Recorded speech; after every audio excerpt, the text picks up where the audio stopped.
Kenapa aku? Pertanyaan ini pasti muncul dari orang yang tidak mengenal Allah Subhanahu wa taala. Karena kalau kita udah ma'rifah dengan Allah, udah mengenal Allah itu siapa, Allah itu bagaimana, nggak ada pertanyaan kenapa aku. Pertanyaannya kenapa aku, karena kita nggak kenal dengan Allah yang telah memilih kita untuk sesuatu. Tapi nggak apa-apa lah, walaupun pertanyaannya salah, kita coba akan merenungkan jawaban-jawaban yang membuat kita jadi sedikit bisa mengobati galau. Kan pertanyaan ini muncul dari rasa sakit, muncul dari rasa kecewa, muncul dari rasa marah, muncul karena luka, benar nggak? Ketika kita sakit, marah, kecewa, terluka dengan pengalaman hidup, tiba-tiba kita nanya, ya Allah kenapa aku? Kenapa aku yang menerima semua ini? Kenapa aku yang harus diuji seberat ini? Kenapa aku yang harus mengalami semua ini? Kenapa aku yang harus disakiti? Kenapa aku yang diputusin? Kenapa aku yang dilukai? Kenapa aku yang ditinggalkan? Kenapa aku yang harus sakit? Kenapa aku yang harus dibohongi, di PHP-in, diharkosin? Kenapa aku? Jawabannya, emang kamu yakin cuman kamu sendiri di muka bumi ini yang diuji? Jawabannya dalam bentuk pertanyaan balik. Bagaimana kamu merasa bahwa kamu satu-satunya yang diuji di bumi atau di dunia, sehingga kamu bertanya kenapa aku? Dan seolah-olah pertanyaan ini egois banget ya. Kenapa aku? Kenapa nggak yang lain aja? Berarti kalau yang lain diuji nggak apa-apa gitu. Aku jangan, dia aja deh ya Allah, atau fulan aja ya Allah, fulanah aja ya Allah. Kenapa aku sih? Ya udah yang lain aja. Kesannya kayak egois banget gitu. Kayak orang yang sakit pengen sakitnya dipindahin ke temennya, ke orang lain. Kadang kalau sakit dipindahin ke hewan aja kita nggak tega ya. Kan ada tuh yang sakit bisa dipindahin. Tiba-tiba pindah ke kambing, pindah ke ayam misalnya. Itu aja nggak tega. Gimana yang kita ngerasa bahwa kita sedang mengalami ujian berat, terus kita bilang, kenapa aku, kenapa nggak dia aja? Sebetulnya itu ada rasa egois juga sih menurut saya. Tapi kita coba cari jawaban dari sebuah pertanyaan yang muncul karena kebodohan ini. Pertanyaan yang muncul karena ketidaktahuan ini. Pertanyaan yang muncul karena marah ini. Apa jawabannya? Ternyata jawabannya ada di pembukaan surat Al-Ankabut, surat laba-laba. Surat laba-laba, surat Al-Ankabut. Allah Subhanahu wa taala bilang gini di ayat ke-3. وَلَقَدْ فَتَنَّا الَّذِينَ مِنْ قَبْلِهِمْ وَلَقَدْ فَتَنَّا الَّذِينَ مِنْ قَبْلِهِمْ. Sungguh kami benar-benar sudah menguji orang-orang sebelum mereka. Sungguh kami benar-benar sudah menguji orang-orang sebelum mereka. Jadi artinya yang diuji itu bukan saya sendiri. Yang diuji itu bukan kita doang. Yang diuji itu bukan cuman umat Islam hari ini. Tapi sebelum kita, bahkan sampai para nabi, walaqad fatannal ladzina min qablihim. Kami juga menguji mereka. Kami juga menguji mereka. Jadi kami menguji kalian.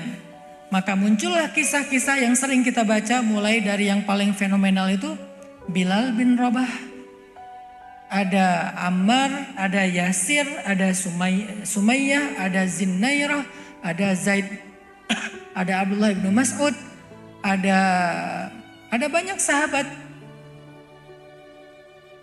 Sebetulnya dan mereka itu bukan cuma diuji karena mereka miskin, yang kaya-kaya juga diuji dengan ujian yang berbeda. Kalau yang miskin mungkin diuji fisiknya, yang kaya diuji hartanya.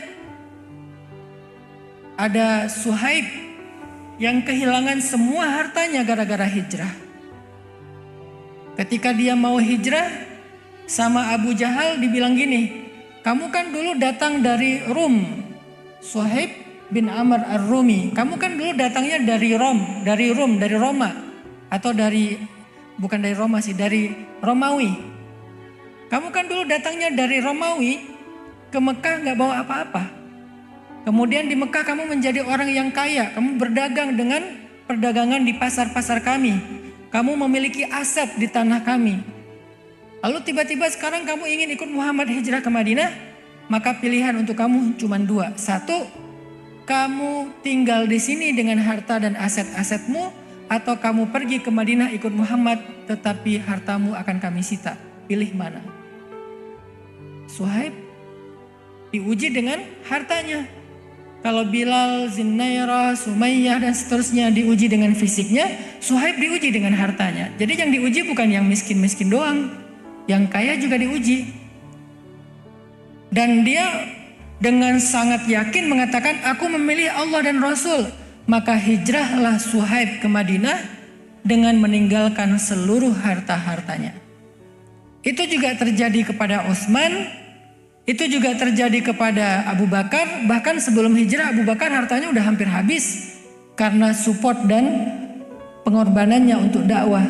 Terjadi juga kepada Sayyidah Khadijah yang wafat dalam keadaan miskin, padahal dulu menikah dengan Nabi dalam keadaan kaya. Tahu nggak maharnya Sayyidah Khadijah itu berapa ketika nikah? Maharnya Khadijah ketika menikah dengan Rasulullah SAW itu adalah, ada yang bilang 30, ada yang bilang 50 ekor onta. 50 ekor onta. Satu ekor onta itu harganya, kalau onta yang nakoh yang bagus itu harganya 100 juta. Sebetulnya itu bukan yang paling mahal, karena nanti ada onta rohilah, onta yang dipakai untuk berdagang ke luar negeri, itu harganya di atas 1 miliar. Ini onta ternak deh, bukan ibil juga ya. Kalau ibil tuh harganya ya 40-50 juta lah, onta potong itu. Nah kalau yang diberikan itu adalah nakoh, onta yang bisa digemukkan, onta yang bisa diperanak-pinakkan, itu harganya 100 juta satu ekornya.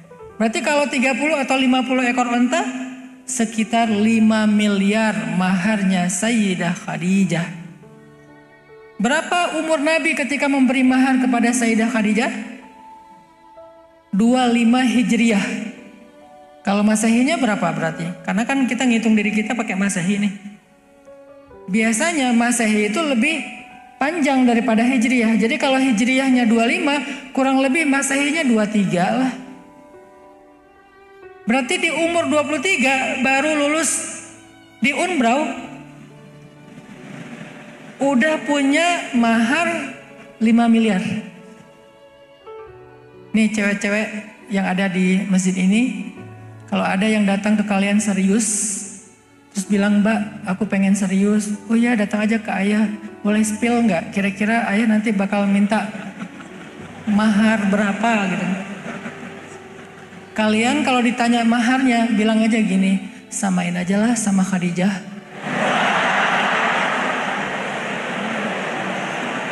Saya emang gak mau mahal-mahal, insya Allah biar solehah ya. Biar ada teladan terbaik, samain aja sama Sayyidah Khadijah. Siap gak kalau ada yang minta mahar seperti Sayyidah Khadijah yang di depan ini? Bismillah, aminkan aja dulu.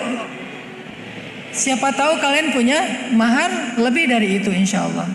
Kalau enggak pun nanti ceweknya ada dua pilihan. Mau kayak Khadijah atau putrinya Khadijah. Solehah juga namanya Fatimah. Maharnya gimana? Minjem dari calon mertua. Dan alhamdulillah ketika saya lamar istri saya, dia minta mahar seperti Sayyidah Fatimah. Jadi saya beruntung dulu tuh maharnya minjem dari calon mertua saya orang Tuban sini. Tapi maksudnya Khadijah itu maharnya aja 5 miliar kurang lebih. Dan kekayaan Rasulullah dengan Khadijah kalau digabung itu angkanya tuh miliaran loh. Angkanya tuh bisa puluhan atau hampir 100 miliar atau mungkin lebih, Allahu a'lam. Yang pasti lebih dari 10 miliar hartanya. Atau mungkin lebih dari 20 miliar hartanya. Habis semuanya sampai ketika Sayyidah Khadijah wafat, hampir-hampir beliau tidak punya warisan untuk Sayyidah Fatimah. Berarti kan memang diuji dengan hartanya. Selain ada sahabat yang diuji dengan fisiknya, ada juga yang diuji dengan perasaannya.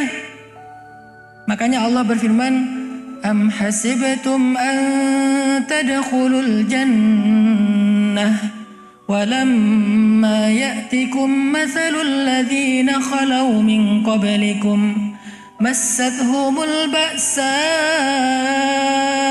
wad-dharra'u wa zulzilu. Ba'sa, dharra, zulzilu, 3 jenis ujian. Dan pertanyaan di ayat itu mirip dengan di surat Al-Ankabut. Kalau di Al-Ankabut bahasanya ahasiban nas, apakah manusia mengira? Di ayat itu bahasanya am hasibtum, apakah kalian mengira akan dibiarin aja mengatakan saya mau hijrah, saya udah beriman, saya menjadi muslim, akan dibiarin aja? Walamma ya'tikum mathalul ladzina khalau min qablikum, sementara kalian belum ngerasain apa yang pernah dirasakan orang sebelum kalian, berarti ini juga dirasakan oleh orang sebelum kita. Sama banget tuh ayatnya. Cuman ini lebih detail. Ba'sa, dharra, zulzilu, 3 ujian. Ujian fisik, ujian harta, ujian perasaan. Kalau ujian fisik, hari ini misalnya sakit, lelah, apalagi misalnya ya kayak yang dialami saudara-saudara kita di Palestina, di Gaza, diperangi, dijajah, itu ujian. Kalau itu sih 3-3-nya sekaligus ya. Ya fisik juga, ya hartanya juga, ya perasaan kehilangannya juga. Kalau ujian harta biasanya dari teman, datang pinjam dulu 100. Nah, itu namanya dharra, ujian harta. Datang minjam, udah gitu lupa, nggak bayar. Tapi dia lagi jalan-jalan, lagi makan-makan, update story, utang nggak bayar. Itu namanya dharra.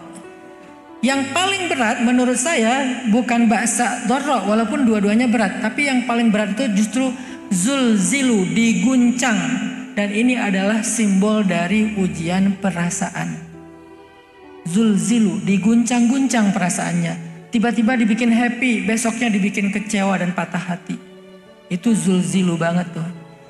Makanya diistilahkan dengan zulzilu atau zilzal, guncangan kayak gempa. Karena orang kalau udah kena ujian perasaan itu rasanya bumi ini kayak bergoyang gitu. Udah nggak tenang lagi. Dan itu dialami oleh semua sahabat. Dan Nabi, salah satu di antara ujian zulzilunya Nabi yang paling berat itu adalah ketika Nabi kehilangan Abu Talib dan Sayyidah Khadijah hanya berselang 2 bulan saja. Bulan Rajab Abu Talib wafat. Bulan Ramadan tahun ke-10 Hijriah Sayyidah Khadijah yang wafat. Cuman berselang 2 bulan saja. Keduanya pergi dan keduanya adalah orang yang paling dicintai sama Nabi. Apalagi Sayyidah Khadijah, gak ada yang bisa menggantikan Sayyidah Khadijah di hati Rasulullah. Walaupun nanti ada Aisyah, ada Hafsah, ada Sofia yang luar biasa, tetapi nggak bisa menggantikan Khadijah. Itu namanya zulzilu. Sekarang pertanyaannya, emangnya kamu doang yang diuji? Padahal telah datang kepada orang sebelum kalian ujian yang sama, bahkan mungkin lebih berat. Ada nabi yang diuji dengan ba'sa, Nabi Zakaria digergaji, anaknya Nabi Yahya dipenggal lagi sholat, lagi sujud. Nabi siapa? Nabi Ibrahim dibakar hidup-hidup. Walaupun kalau Nabi Ibrahim kita memahaminya, oh kan dia selamat. Bagaimana dengan Zakaria dan Yahya? Dan banyak lagi para anbiya yang diuji dengan fisiknya. Atau diuji dengan perasaannya, diuji dengan hartanya. Siapa yang diuji dengan fisik, harta dan perasaan sekaligus? Nabi Ayub, sakit, kehilangan semua harta, kehilangan semua anak. Udah sakit dirinya, habis hartanya, kehilangan semua putra-putranya. Nabi Muhammad juga kehilangan Qasim, kehilangan Tahir, kehilangan Tayyib, kehilangan Ibrahim. Jadi ujian yang kita alami hari ini itu bukan sesuatu yang baru teman-teman. Itu sudah berlaku kepada orang-orang sebelum kita. Dan kita itu gak sendiri dalam hal ini. Kalau kita bicaranya ujian, kita nggak mau bicara tentang azab. Mudah-mudahan kita bukan orang yang diazab. Saya hari ini agak prihatin ya dengan istilah ain dan istidraj. Kan nggak tahu ya, sekitar 2 tahun terakhir 2 kata ini sering banget dipakai ya. Tapi menurut saya udah nggak tepat lagi pemakaiannya. Itu menurut saya agak-agak identik dengan iri sebetulnya. Kalau ada teman kita yang dipuji, awas kena ain, kena ain. Dipuji dikit, diancam dengan ain. Atau ada teman kita yang susah, kayaknya tuh kena ain sih. Nanti kalau ada teman kita yang dapat kebaikan, itu istidraj sih kata aku. Jadi kita jadi judging ya, jadi mudah sekali menghakimi orang lain. Kalau nggak ain ya istidraj. Pas susah kena ain, pas dapat kebaikan istidraj. Saya nggak setuju dengan istilah ini untuk dipakai sembarangan. Ini istilah sebetulnya istilah judgment. Dan istilah ini hanya boleh dipakai oleh seorang mufti atau seorang ulama yang mengerti detail dari kriteria mana ain, mana istidraj. Nggak boleh sembarangan kita lempar, ini istidraj. Si fulan beli mobil, kayaknya istidraj sih dia tuh.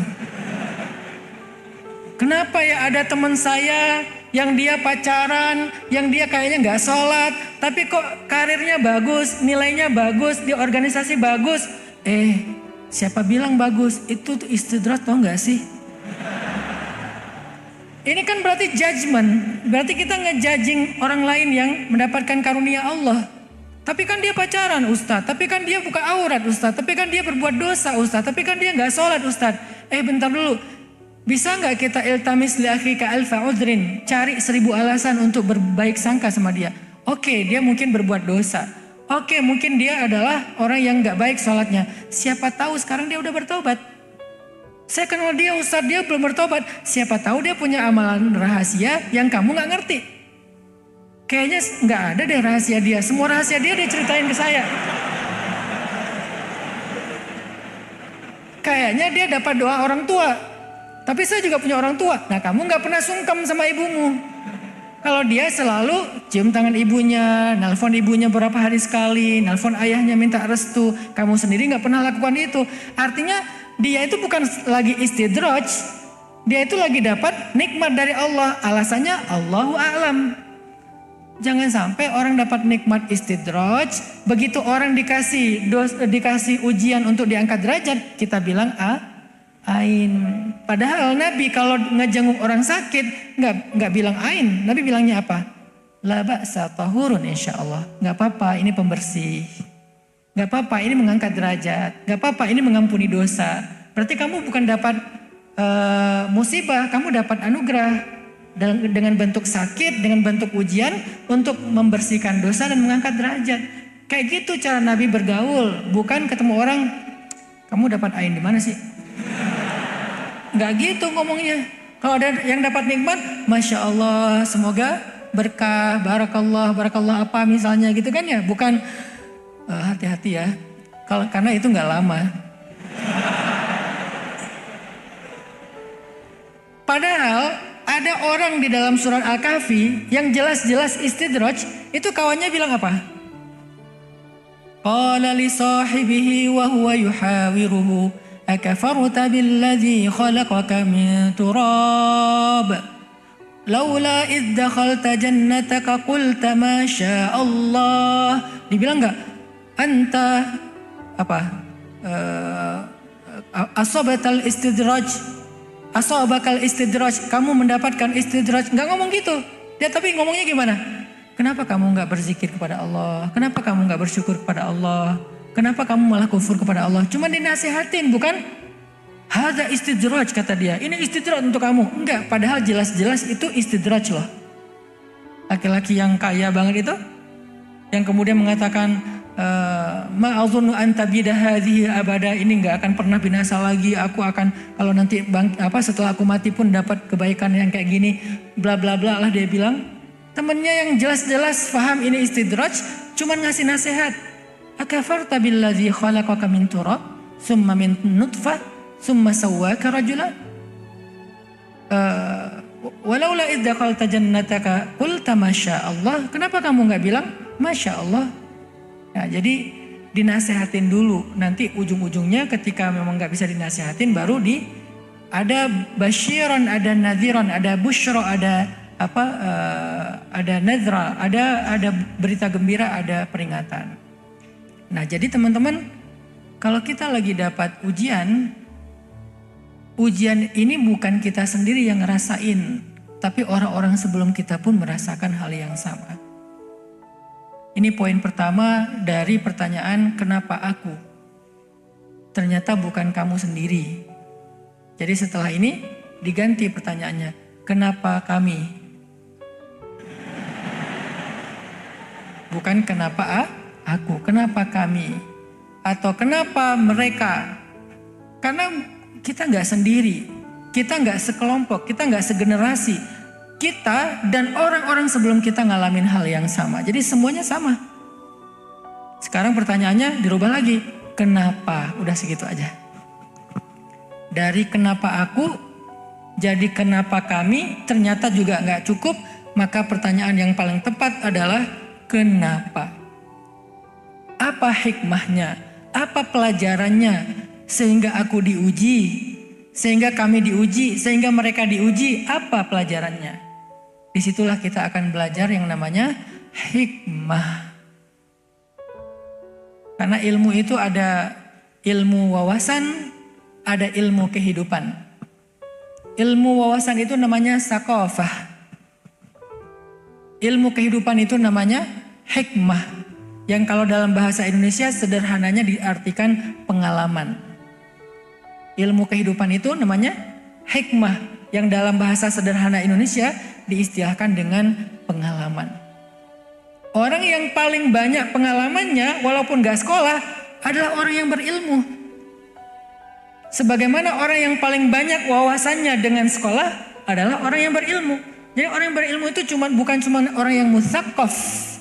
Bukan cuma orang yang punya wawasan, baca banyak buku, atau mungkin punya banyak referensi, gelarnya tinggi. Tapi juga ada yang namanya orang yang berilmu dengan ilmu hikmah diberikan oleh Allah lewat pengalaman-pengalaman hidup.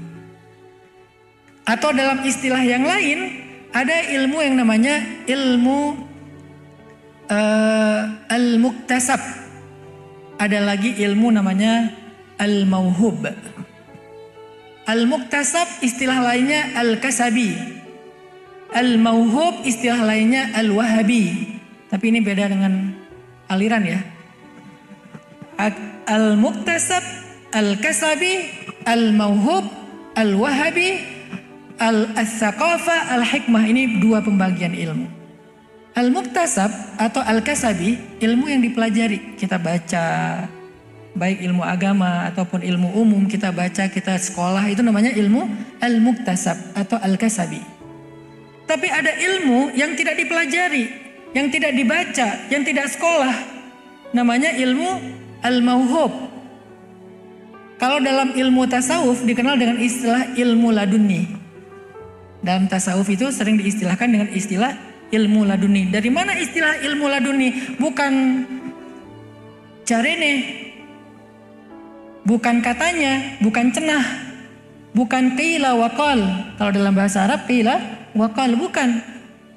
Cari sopo. Kok ada yang namanya ilmu laduni? Gak bahaya tah? Istilah ilmu laduni. Itu adalah istilah Al-Quran. Ilmu laduni itu istilah Al-Quran. Dari mana Ustadz? Ya di Al-Kahfi.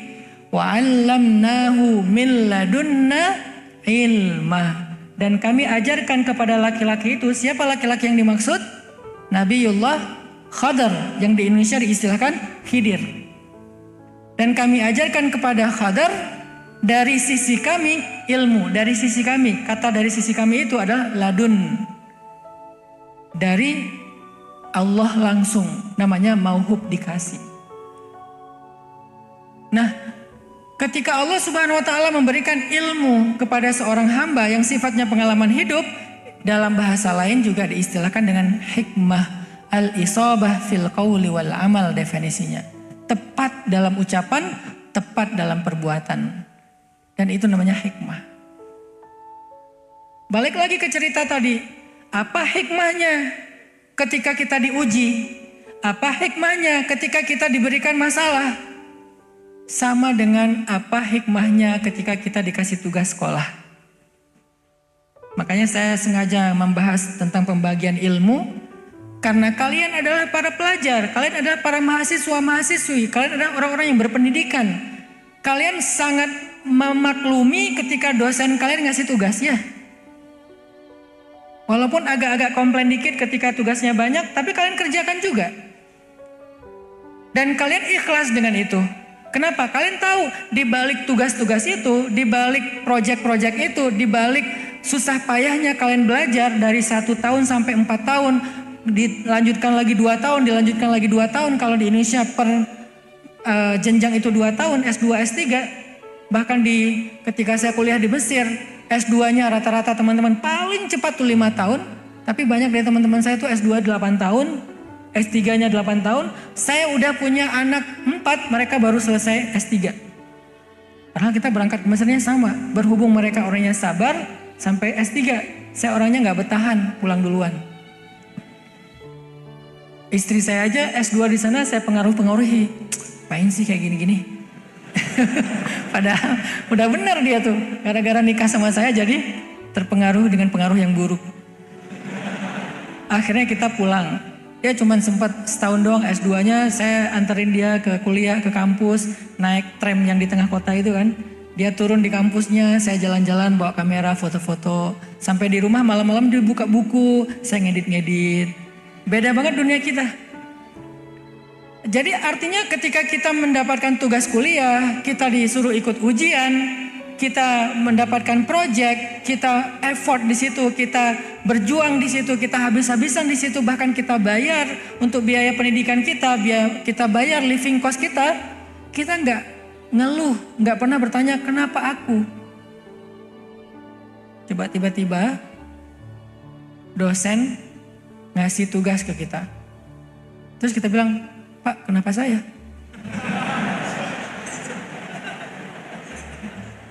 Makanya di awal saya bilang ini pertanyaan orang yang bingung ini.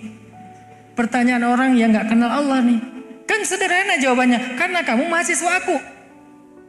Kalau kamu bukan mahasiswa aku, gak mungkin aku kasih tugas ya. Kan jelas, karena aku adalah hambamu ya Allah. Makanya saya dikasih amanah. Salah satu bentuk amanah adalah ujian. Minggu depan kita ujian ya. Pak, kenapa ujian? Kalian ingat kan ini sebentar lagi ujian semester. Hah, ujian semester? Aku nggak tahu di kampus tuh ada ujian semester. Aku nggak tahu loh di kampus tuh ada project. Aku nggak tahu loh di kampus tuh ternyata ada ujian. Aku nggak tahu loh di kampus tuh ternyata ada apa misalnya tugas. Aku pikir di kampus tuh cuma main-main aja. Apakah kalian mengira kalian diciptakan untuk bermain-main? Kan gitu kan? Sama dengan apakah kalian mengira masuk ke Unbrau itu untuk main-main? Kan ada orang yang salah paham dengan kesalahpahaman yang sangat gak masuk akal. Dia pikir jauh-jauh datang dari kampung ke Malang, pengen belajar, pengen masuk ke Unbrau, dikira di Unbrau itu adalah taman bermain. Enak di sana tuh nanti kita naik biang lala. Di pojok sana itu dia ada roller coaster. Kan berarti dia orang yang bingung ya, masuk Unbrau dikira ini adalah taman bermain kayak di di Batu, Jatim Park. Dia pikir ini adalah Jatim Park. Pas dia masuk, loh, kok saya dikasih kerjaan ini? Kok saya dikasih tugas itu? Kok harus ikut ujian? Kok harus? Berarti kamu salah tempat. Harusnya kamu ke Jatim Park, bukan ke Unbrau. Begitu juga kita. Kamu salah tempat. Harusnya bukan sebagai Muslim, bukan di Islam. Karena kalau kamu berislam, kamu berhijrah, kamu converting to Islam, kamu beriman, berarti kamu siap dengan beban, bukan beban ya. Kamu siap dengan program yang ada di dalam keimanan dan keislamanmu itu. Karena kamu udah siap berislam, berarti kamu siap di program. Karena Islam itu sebuah program. Program apa Ustadz? Program untuk meningkatkan kapasitas kamu, plus meningkatkan derajat kamu di mata Allah. Kalau kamu nggak pengen di program, nggak apa-apa, nggak usah masuk ke dalam program keimanan, keislaman, kesyariatan ini, maka kamu nggak akan pernah menjadi seorang sarjana. Kamu nggak akan pernah disebut seorang master. Kamu nggak akan pernah disebut sebagai seorang doktor. Kamu nggak akan pernah disebut sebagai seorang alim. Kamu nggak akan pernah disebut sebagai orang yang well educated. Kamu tetap jadi orang biasa. Maka ketika kita memutuskan untuk berhijrah, beriman, berislam, itu seperti kita memutuskan untuk menjadi bagian dari kampus ini. Pengen belajar namanya. Pengen jadi mahasiswa namanya. Pengen dapat gelar sarjana, pengen dapat ilmu, pengen dihormati orang lain, pengen bisa berkarya, pengen bisa bekerja, pengen bisa membuat sesuatu yang bermanfaat, pengen dimuliakan. Tapi harus siap dengan programnya. Apa programnya? Ya tadi ada tugasnya, ada ujiannya, ada proyeknya, ada tantangannya, ada beban-bebannya. Tapi semua itu nggak selamanya berjalan, pasti ada endingnya. Dan itulah hakikat dari Islam, teman-teman. Jadi wajar kalau ada orang yang bilang gini, kenapa ya setelah saya hijrah saya punya banyak masalah? Karena kamu udah masuk umrah. Kalau kamu nggak pengen banyak masalah, kamu pergi ke Jatim Park. Sebetulnya ya tetap ada sih, ya bayar tiket ya. Kan tetap aja ada perjuangannya lah. Tapi ya secara umum kan anak kecil nggak ngerasain itu kan. Itu mah masalah bapak-bapak aja itu, anaknya nggak masalah. Aku pengen ke sono. Oh iya, bapaknya udah pucat gitu ya, pas tahu harga tiketnya ternyata sekian. Langsung pucat, anak 5. Sekali masuk ke Jatim Park, wah lumayan ini setengah bulan makan. Jadi kita puasa ya 15 hari ya.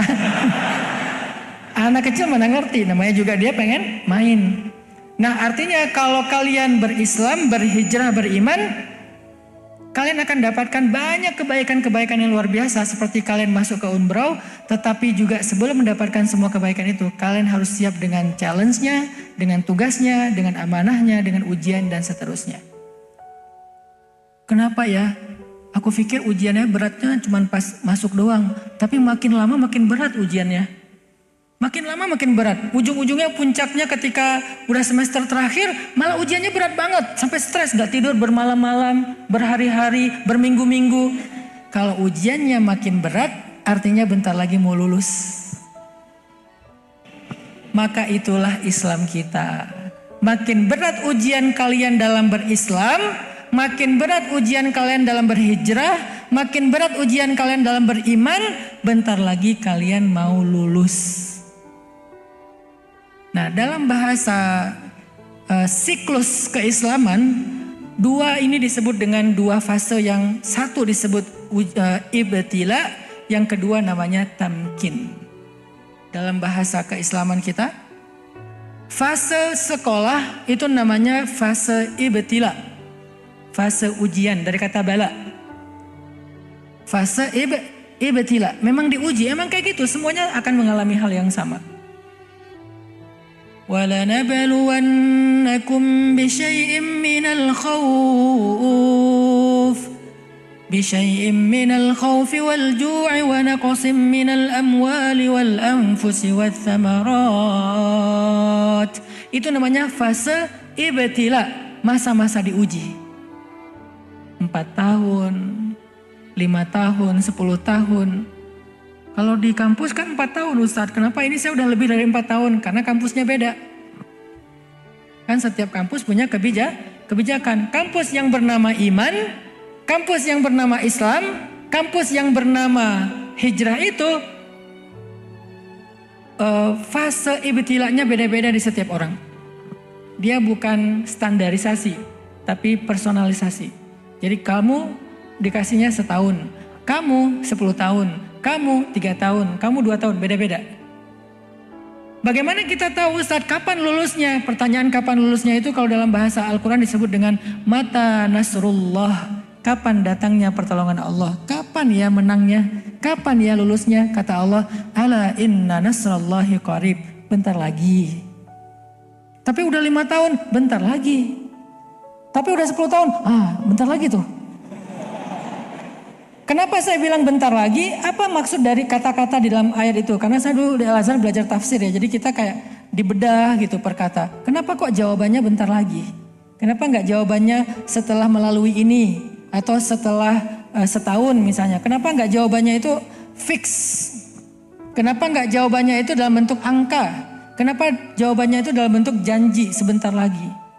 Ternyata filosofinya adalah semakin berat ujian berarti semakin dekat dengan kemenangan. Jadi kalau udah bertanya kapan, gak tahan lagi, gak kuat lagi, oh berarti kamu udah dekat dengan kemenangan. Makanya tadi saya bilang dalam analogi kampus, semakin banyak tugas yang diberikan kepada kalian, semakin berat tugas-tugas yang kalian kerjakan, itu artinya sebentar lagi kalian mau lulus. Fase ujian itu disebut dengan fase ibtila. Semuanya ngalamin, termasuk para nabi, termasuk Nabi Muhammad SAW. Bahkan Nabi Muhammad ujiannya itu bukan cuman fase makiyah doang. Sebelum beliau ketemu dengan Sayyidah Khadijah, hidup beliau juga udah berat kan? Alam yajidka yatiman, dhallan, ailan. Beliau sendiri yatim, beliau gak punya harta, beliau gak punya kecukupan, beliau gak punya keluarga inti, beliau cuma tinggal di rumah pamannya yang paling miskin. Itu ibtilanya Nabi secara pribadi.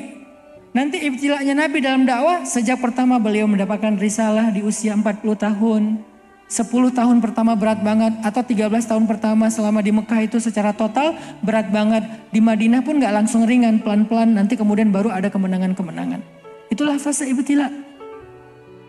Setelah fase ibtila, masuk kepada fase kedua namanya fase tamkin. Fase tamkin itu dalam bahasa kita fase kemenangan. Maka muncullah ayat-ayat tamkin. Di antara ayat tamkin di surat Al-Baqarah yang tadi, وَلَنَبَلُوَنَّكُمْ بِشَيْءٍ مِّنَ الْخَوْفِ وَالْجُوعِ وَنَقْصٍ مِّنَ الْأَمْوَالِ وَالْأَنفُسِ وَالثَّمَرَاتِ. Ibtila. Tamkinnya wabasyiris sabirin. Sampaikan berita gembira kepada orang yang sabar. Apa berita gembiranya? Banyak. Ulaika alaihim salawatu min rabbihim wa rahmah. Mereka mendapatkan salawat dari Allah, mendapatkan rahmat dari Allah.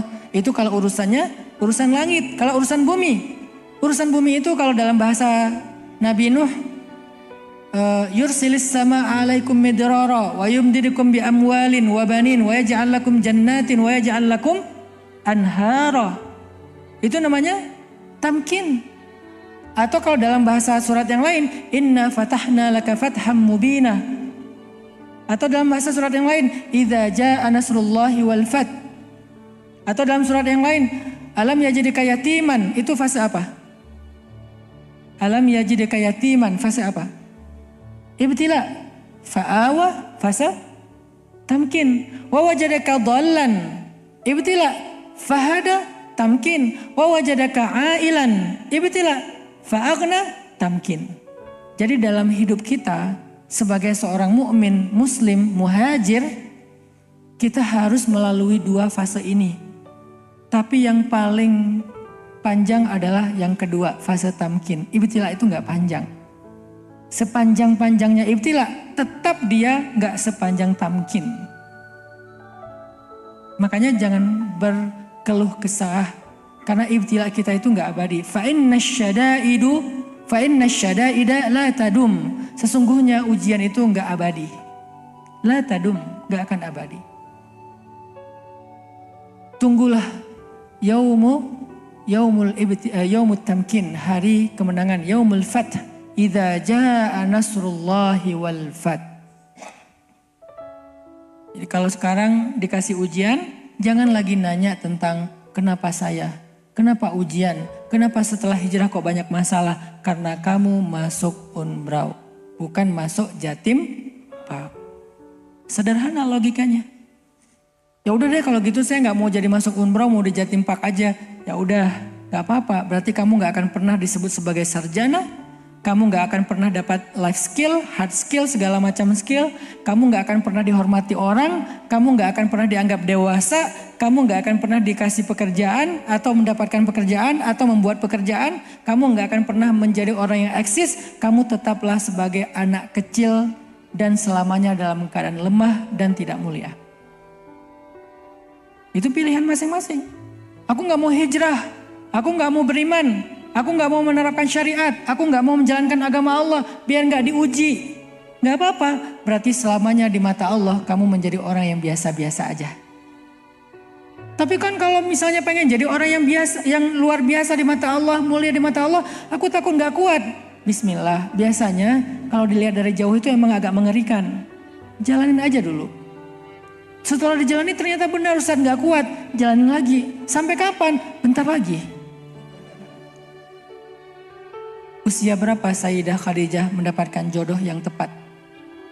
40 tahun. Sebelumnya bukan jodoh. Sebelumnya itu ujian. 2 kali menikah, 2 kali ujian. Ujian menikah yang pertama suaminya meninggal, menikah yang kedua bercerai. Berarti belum ketemu jodoh kan ya? Ibaratnya 2 kali diputusin kalau dalam bahasa anak muda sekarang. Menikah yang pertama ditinggal, menikah yang kedua putus. Kalau dalam bahasa pacaran, yang pertama ditinggal, yang kedua putus. Ustadz, saya baru ditinggal. Harusnya hari ini saya menikah. Tetapi sebulan yang lalu dia hilang jejak. Saya tracking gak ketemu. Ada si akun yang mirip dengan akun dia tapi di private. Saya udah request pakai akun fake saya. Gak di approve sama dia Ustaz. Kayaknya dia udah ninggalin saya. Dia ngerasa ditinggalkan. Sayyidah Khadijah pernah ngerasa kayak gitu. Atau gak cocok. Akhirnya setelah itu saya dekat lagi sama seseorang. Tapi kok gak nyaman ya Ustaz. Gak nyambung ya Ustaz. Akhirnya kita putus. Sayyidah Khadijah juga pernah mengalami. Walaupun bukan dalam arti negatif. Menikah sih halal. Cuman tetap gak berhasil. Lalu setelah 2 kali belum berhasil. Saya gak mau bilang gagal ya. 2 kali belum berhasil. Saya sekarang harus hati-hati banget dengan diksi ya. Trauma bisa viral lagi di Lambe Syariah. 2 kali belum berhasil. Akhirnya Sayyidah Khadijah sabar. Nungguin. Sampai umur beliau 40 tahun. Tiba-tiba datanglah seseorang yang sangat luar biasa istimewa. Kebayang gak penantian Sayyidah Khadijah itu berbuah? Seorang suami yang gantengnya super duper ganteng. Keren banget, soleh banget, baik banget, bertanggung jawab banget. Bahkan dia adalah kekasih Allah, bukan cuma kekasih istrinya. Siapa di antara kalian